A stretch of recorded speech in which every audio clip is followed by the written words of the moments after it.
In the last episode, we talked about Fan Xian as an envoy of the Qing Empire.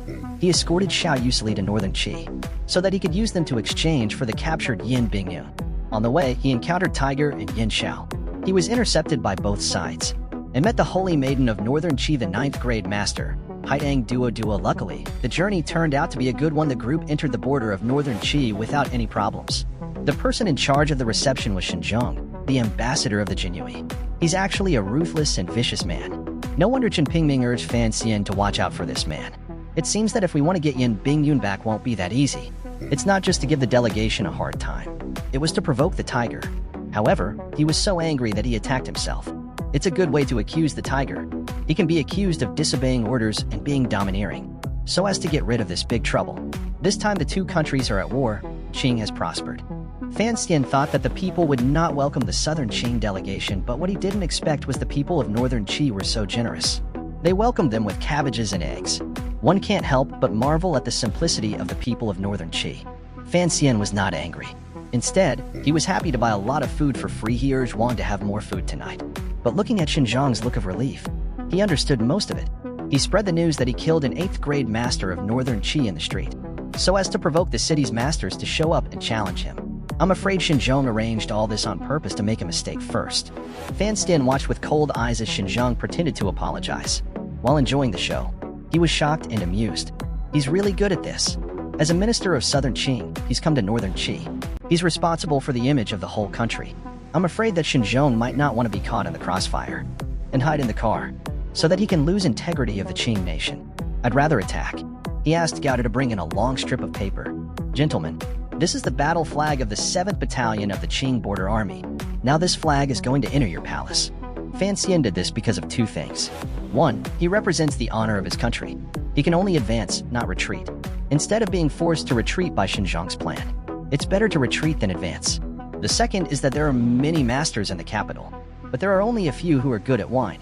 On the way to Northern Qi, he's fought with each of these masters. He's already lost his true Qi. I think it should not be difficult to deal with non-9th grade masters. Gui Xian was right in his prediction. He stood on the roof of the car. He's hired you to do a great job. Any dancer who dared to challenge him, he knocked them all off their feet. Your Honor, be careful. Wang Qingyin recognized the person in front of him at once. This is Yi Daran, one of the 9th grade masters of the North Qi. The 8th grader Fan Xian killed a while ago. He disciple. He's here to seek revenge. Yi Daran is really good with his sword. His sword play is so elegant, but it's also deadly. Fan is hurt from fighting against the masters. When Fan Xian fought with him, Fan Xian was a bit overwhelmed. It's said that he cultivates hegemonic power, and it's extremely explosive, but still not as strong as a 9th grade master's. That's why, even in the middle of a dangerous fight, he had to stand on the roof of the car to see the opponent's stance in order to have a chance to win. If it's just about the strength of his power, he can fight with a 9th grade master, but after a long fight, his power is damaged. If Yi Daran were to take another risk, he'd have no chance of survival. But even though Xinjiang hates risk, even if he had arranged a big show to make him look good, but he wouldn't dare to let the Southern Qing envoy get into trouble to make any mistakes in Northern Qi. So before Yi Daran could use his sword again, he hurriedly stopped him. I'm so scared. No one's going to hit me again, right? Big brother Chen Pinmin thinks that once the paper ball wakes up, should have reached the North Pole. So he dispatched his troops to the North Pole. He succeeded in causing panic at the North Pole. Then he purposely kept the army still. Northern Qi has just talked about a national war. It was hard to reach peace with Qing after the settlement of the war. This superior himself and millions of people. Therefore, Fan Xian's high-profile behavior. The civil and military officials dared not say anything more. Under the guidance of Xinjiang, Fan Xian, as an envoy of Nanqing, he entered the palace to see the emperor of Northern Qi, although he hasn't really cleaned up his administration yet. But his gestures and movements show the style of an emperor. But he never expected the first thing the young emperor said to him. He was a bit puzzled. How many chapters are there in your new book? Not to mention the important officials.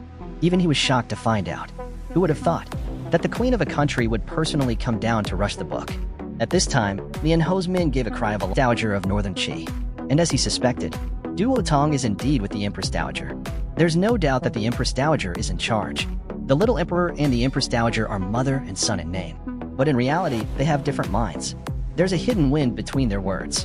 Where Dowager offered to chat with Fan Xian about poetry, the Empress Dowager won't let her go. Huang and I and the Empress Dowager are mother and daughter in name only. But in reality, they have different minds. Their words make their relationship even more insidious.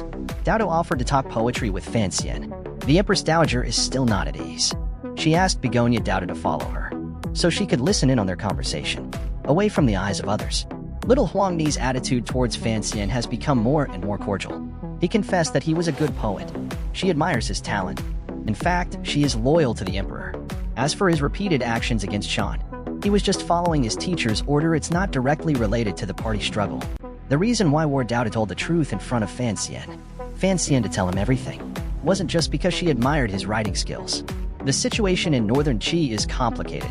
The dispute over the queen is a hotly contested issue. Xinjiang's party has deep roots. It's the most powerful party in the country. The Empress Dowager is even more loyal to her. If we can't take him under our wing, the emperor will never keep him alive. However, the staff he has deployed, the Empress Dowager knows them all. Duo Tong can't take action against Xinjiang because of his position. So what the young emperor needs right now? A steel knife to stab Xinjiang in an impartial way. He needs to remain calm, but he also needs to have a good chance of winning. Fan Xian is the perfect candidate. Anyway, he mentioned a hiding before. He's ready to intervene in the northern Qi dynasty. Instead of taking the Empress Dowager's side, I'd rather help the young emperor take over the dog. Besides, he's not from northern Qi. If Xinjiang died by his hand, no one will suspect the young emperor, and then they'll behead me in public. His Majesty has won the hearts of the people. He sold his ministers to their deaths. It's a true story of mutual help. It's a great story. Fan Xian has always been a man of great understanding. He's heard a little about the fighting, but he knows what he's talking about. For this proposal, Fan Xian is an envoy of the Qing Empire. He has come to northern Qi besides escorting Xiaoyan and Sri Sri. Replacing Yin Binyun is also a top priority, and the person he most wants to see. He's being tortured in the Jinwei prison. The two countries have just called a truce. Even if Shenzhou is bold, Shenzhou wouldn't dare to keep Yin Binyun in custody, lest the two sides start fighting again. But before returning him to the mission, I will do my best to find out the names of the spies Yin Binyun knows. So if Fan Xian wants to use Yin Binyun, I'm afraid it's not as easy as I thought. When the words came out of his mouth, the emperor stopped speaking. Instead, he plotted as if he were in the dark. He asked Haiyang to escort Fan Xian out of the palace. And you drugged me. If you don't mind, you can drug me too. It's not a bad idea. Then you must hurry. I'll go back to Qing after I receive Yin Binyun. In fact, Fan Xian was only skeptical of the emperor's words. Fan Xian was only skeptical. The enemy of my enemy is my friend. It's come to take advantage of the unstable situation in northern Qi. But he was a bit wary of the young emperor's open invitation. He still has some scruples.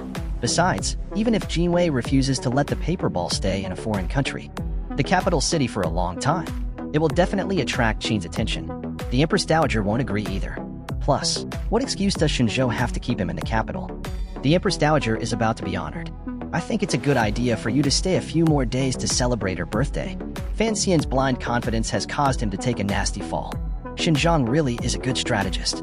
He kept the envoys at bay with the birthday celebration. It also kept the man he was holding, Yin Binyun. He acted like he was winning, but he didn't expect Xinjiang to get in the way. But he never expected Qing's side would actually agree to keep the delegation in northern Qi.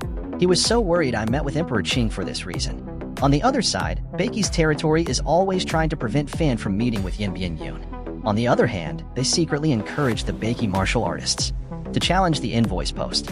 This little trick in the pillow Fan Xian could see right through it. It's just a wheel of war between the two worlds to slow him down, so that Yin Mingyun's whereabouts won't be exposed early. Luckily, he's accompanied by Guode, who's very skilled. Fan Xian doesn't have to fight himself. At this point in time, the most troublesome part is finding Yin Mingyun's whereabouts. The situation is cloudy. They'll do whatever they can to find out. They'll try to find out the list of people in the capital. Since Fan Xian and Wang Qinian can't show up,